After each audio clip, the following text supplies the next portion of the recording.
İnsan Hak ve Hürriyetleri Nevşehir İnsani Yardım Derneği tarafından Doğu Türkistan'a destek amacıyla kentteki çeşitli sivil toplum kuruluşlarının katılımıyla bayrak yürüyüşü düzenlendi.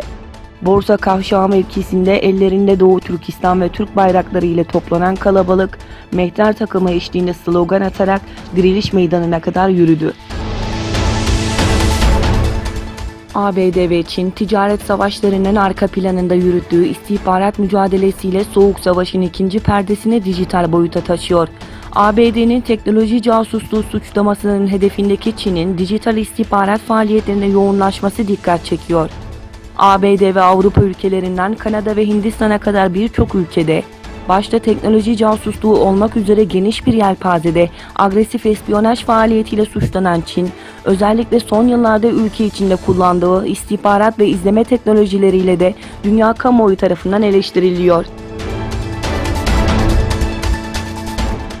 ABD Devlet Başkanı Donald Trump, eğer Suudi gazeteci Cemal Kaşıkçı'nın ölümünden Riyad'ın sorumlu olduğu kanıtlanırsa Suudi Arabistan için sonuçlarının ağır olacağı sözlerine yer veren Ekonomi dergisi Weekly Finance'da yer alan habere göre, Suudi Arabistan hükümeti böyle bir durumda misillemeyle yanıt vereceğini belirtti. Weekly Finance'a göre Suudi Arabistan'ın tehditlerini hayata geçirmesi pek olası görünmüyor.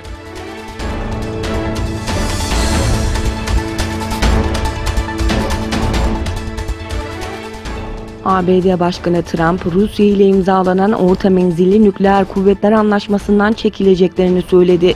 Rusya'nın anlaşmayı ihlal ettiğini savunan Trump, yıllardır ihlal ediyordu ve Başkan Barack Obama'nın neden bu konuyu müzakere etmediğini ya da neden anlaşmadan çekinmediğini bilmiyorum dedi.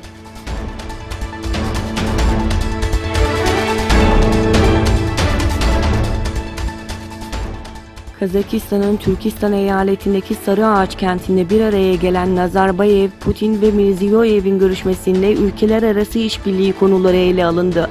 Kazakistan Cumhurbaşkanı Nursultan Nazarbayev, Rusya Devlet Başkanı Vladimir Putin ve Özbekistan Cumhurbaşkanı Şevket Mirziyoyev'in ülkenin Türkistan eyaletindeki Sarıağaç kentinde bir araya geldiği bildirildi.